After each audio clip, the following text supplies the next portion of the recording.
বিশ্ব রাজনীতি কিন্তু এখন বেশ গরম, আর এর আঁচ কিন্তু সোজা আমাদের পকেটে এসে লাগতে পারে। ভাবুন তো, আমেরিকা আর ইসরায়েল যদি সরাসরি ইরানে হামলা করে বসে, তাহলে সোনার বাজারে কি হতে পারে? আজকের এই বিশ্লেষণে আমরা ঠিক এটাই বোঝার চেষ্টা করব। ইতিহাস কি বলে, বর্তমান বাজার কি ইঙ্গিত দিচ্ছে, আর ভবিষ্যৎই বা কী হতে পারে। প্রশ্ন কিন্তু একটাই, আর এই প্রশ্নটাই এখন সব বিনিয়োগকারীর মাথায় ঘুরছে। এই সংঘাতের ফলে সোনার দাম কি একদম আকাশ ছুঁয়ে ফেলবে, নাকি হঠাৎ করে একেবারে হুড়মুড়িয়ে পড়ে যাবে? চলুন এই জটিল প্রশ্নের উত্তর খোঁজা যাক। আচ্ছা, তাহলে সবার আগে একটু বোঝার চেষ্টা করি, এই যে যুদ্ধ পরিস্থিতি, এর সাথে সোনার দামের সম্পর্কটা আসলে কি। যখনই পৃথিবীতে বড় কোনো ঝামেলা বাঁধে, তখন তো আর্থিক বাজারে তার একটা ঢেউ এসে লাগেই। কিন্তু সেই প্রভাবটা ঠিক কেমন হয়, চলুন একটু গভীরে গিয়ে দেখি। অর্থনীতিতে একটা কথা খুব চালু আছে, সেফ হ্যাভেন অ্যাসেট। এর মানে কি? মানে হলো এমন একটা বিনিয়োগ যেখানে বাজার যখন টালমাটাল, তখনও সেটার দাম কমে না, বরং বেড়ে যেতে পারে। আর এই সেফ হ্যাভেন অ্যাসেটের তালিকায় সবার উপরে কার নাম থাকে বলুন তো? হ্যাঁ, সোনা। কারণটা খুব সহজ, এর একটা বাস্তব অস্তিত্ব আছে, এর যোগান সীমিত, আর হাজার হাজার বছর ধরে এটা একটা নির্ভরযোগ্য সম্পদ।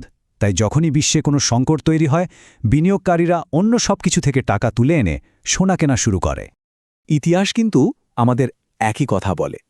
একটু পেছনে তাকালেই দেখা যাবে ইরাক যুদ্ধের সময় সোনার দাম বেড়েছিল।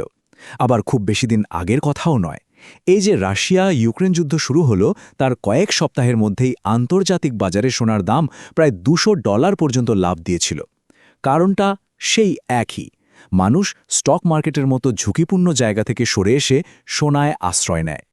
তো ইতিহাস তো দেখলাম, কিন্তু এখন প্রশ্ন হল, ইরান যদি সরাসরি যুদ্ধে জড়িয়ে পড়ে, তাহলে কি ঠিক একই জিনিস ঘটবে? সম্ভাবনা তো খুবই বেশি। কিন্তু এই ইরান সংকটটা কেন অন্যগুলোর চেয়ে একটু বেশি গুরুত্বপূর্ণ? এর পেছনে কিন্তু কয়েকটা বড় কারণ আছে।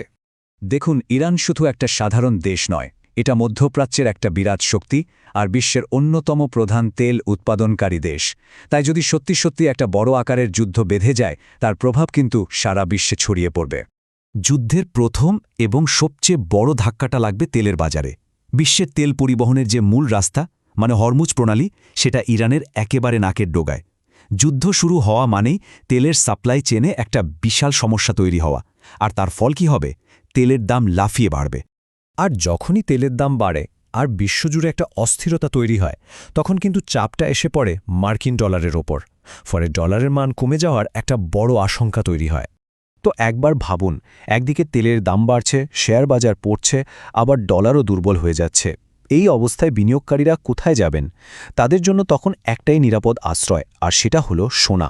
ফলে সবাই তখন সোনার দিকেই ছুটবে, এটাই স্বাভাবিক। আচ্ছা, আমরা তো এতক্ষণ দাম বাড়ার কথাই বললাম। অনেকেই হয়তো ভাবছেন, যুদ্ধ মানেই তো সোনার দাম বাড়বে, এটাই তো নিয়ম। কিন্তু রুকিয়ে, গল্পের কিন্তু আর একটা দিকও আছে। এমন পরিস্থিতিও কিন্তু তৈরি হতে পারে যেখানে সোনার দাম স্থিতিশীল থাকে, বা হয়তো কিছুটা কমেও যেতে পারে। ব্যাপারটা অনেকটা এরকম, যদি যুদ্ধটা খুব বড় আকার নেয় আর অনেক দিন ধরে চলে, তাহলে তো বিনিয়োগকারীদের মধ্যে আতঙ্ক ছড়াবেই, আর সোনার দামও বাড়বে। কিন্তু অন্যদিকে যদি দেখা যায় সংঘাতটা খুব সীমিত আকারের আর কয়েকদিনের মধ্যেই পরিস্থিতি নিয়ন্ত্রণে চলে এসেছে, তাহলে কিন্তু বাজারের আতঙ্ক কেটে যাবে। আরেকটা খুব গুরুত্বপূর্ণ ব্যাপার হলো মার্কিন ডলার। যদি কোনো কারণে ডলার খুব শক্তিশালী হয়ে ওঠে, তাহলে কিন্তু সোনার দাম উল্টো চাপের মুখে পড়তে পারে, কারণ সোনা আর ডলারের সম্পর্কটা অনেকটা বিপরীতমুখী। এতক্ষণ তো আমরা আন্তর্জাতিক বাজারের কথা বললাম, এবার আসা যাক একেবারে নিজেদের কথায়। মানে বিশ্ববাজারে যাই ঘটুক, আমাদের দেশে, বাংলাদেশে এর কি প্রভাব পড়বে, চলুন সেই হিসাবটা একটু মিলিয়ে নেওয়া যাক। আমাদের দেশে সোনার দামটা কিভাবে ঠিক হয় সেটা জানেন তো? এর পেছনে কিন্তু একটা সহজ হিসাব আছে। মূলত 3টা জিনিস একসাথে কাজ করে। 1, আন্তর্জাতিক বাজারে সোনার দাম কত। 2, সেই দামটাকে টাকায় কনভার্ট করার জন্য ডলারের রেট কত। আর 3, এর উপর আমাদের স্থানীয় ট্যাক্স আর শুল্ক কত। এই 3টা মিলেই আমাদের বাজারের ফাইনাল দামটা ঠিক হয়। তাহলে এর ফল কি দাঁড়াতে পারে? যদি আন্তর্জাতিক বাজারে সোনার দাম $200 থেকে $300 বেড়ে যায়, আর ডলারের দামটাও যদি একটু নড়বড়ে থাকে, তাহলে আমাদের দেশে প্রতি ভরিতে সোনার দাম 8,000 থেকে 15,000 টাকা পর্যন্ত বেড়ে যেতে পারে। অঙ্কটা কিন্তু বিশাল, তাই না? আর এই দাম বাড়ার ধাক্কাটা সবচেয়ে বেশি করে লাগবে 22 ক্যারেটের সোনায়, কারণ এটাই তো আমাদের দেশে বিয়ে থেকে শুরু করে সব অনুষ্ঠানে সবচেয়ে বেশি চলে। আর হ্যাঁ, একটা কথা ভুলে গেলে চলবে না, সোনার পিছু পিছু কিন্তু রূপার দামও বাড়বে। এটা প্রায় নিয়ম হয়ে দাঁড়িয়েছে। তো পুরো পরিস্থিতিটা বিশ্লেষণ করে আমরা মোটামুটি 3টা সম্ভাব্য ভবিষ্যতের কথা ভাবতে পারি।